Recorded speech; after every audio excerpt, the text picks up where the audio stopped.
अब हम बात करते हैं पीआईवीडी किन कारणों की वजह से होता है। पीआईवीडी सबसे ज़्यादा लंबर स्पाइन में देखने को मिलता है। L4, L5, L5, S1 इनमें सबसे ज़्यादा स्पाइनल डिस्क हर्निएशन की दिक्कत होती है।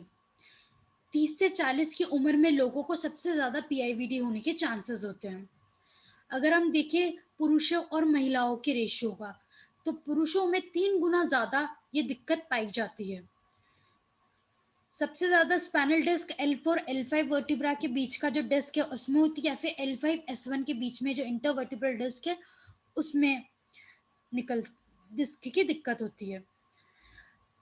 जैसे कि हमने पहले भी बात करी थी, जब हम झुकते हैं तो L4, L5, L5, S1 इसमें सबसे ज़्यादा मूवमेंट होता है। तो जब हम झुकते हैं तो ये दोनों वर्टिब्रा अपने आप को एडजस्ट करने के लिए आगे को होते हैं, और न्यूक्लियस जो न्यूक्लियस पल्पोसस इंटरवर्टिब्रल डिस्क के अंदर जेली लाइक मटीरियल है वो पीछे की ओर जाता है, और वो जो एनुलस रिंग है उसको टियर करके पीछे की तरफ से जाता है। तो एनुलस फाइब्रोसिस को बाहर को क्रॉस करके पोस्टीरोलेटरल साइड में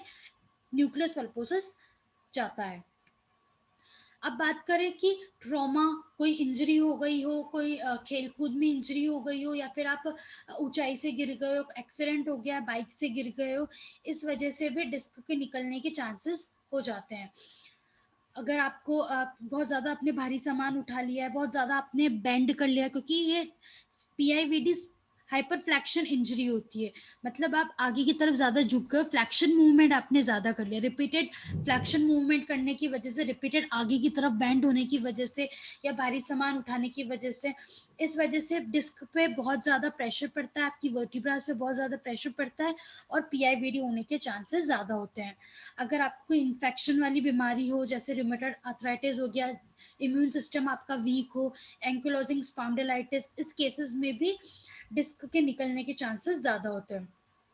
अगर आपकी डिस्क में डीजनरेशन चेंजेस हो रहे हैं, डीजनरेटिव चेंजेस हो रहे हैं, या आपका जो स्पाइन का जो कर्वेचर है वो नॉर्मल नहीं है, शिफ्ट हो रखा है साइड की तरफ, लेटरल शिफ्ट हो रखा है, आपकी जो स्पाइन है, रीढ़ की हड्डी वो सीधी नहीं है, टेढ़ी हो रखी है, या फिर आपको जो वर्टिब्रल जॉइंट्स है, जो स्पाइन में जॉइंट्स है उसमें कोई बीमारी हो गई है, या उसका फ्रैक्चर हो गया है, इस वजह से इंटरवर्टिब्रल डिस्क में जो न्यूक्लियस पल्पोसस है उसका निकलने के चांसेस ज़्यादा होते हैं, पीआईवीडी होने के चांसेस ज़्यादा होते हैं। अगर आपको बोन हड्डियों की कमी हो रही है, आप जो हड्डियों में डेंसिटी है उसकी कमी हो रही है, बोन ब्रिटल हो रही है धीरे-धीरे, इस वजह से भी पीआईवीडी के चांसेस ज़्यादा होते हैं। अगर आपका पोस्चर सही नहीं है, अगर आप बैठे सही नहीं हो, या फिर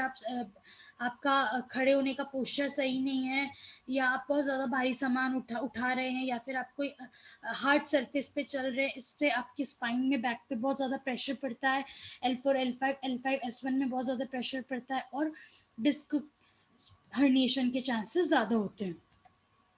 अगर आप बहुत ज़्यादा एक ही एक्टिविटी ज़्यादा बार-बार करें, जैसे झुकने का काम बार-बार ज़्यादा कर रहे हैं, इस वजह से ये चांसेस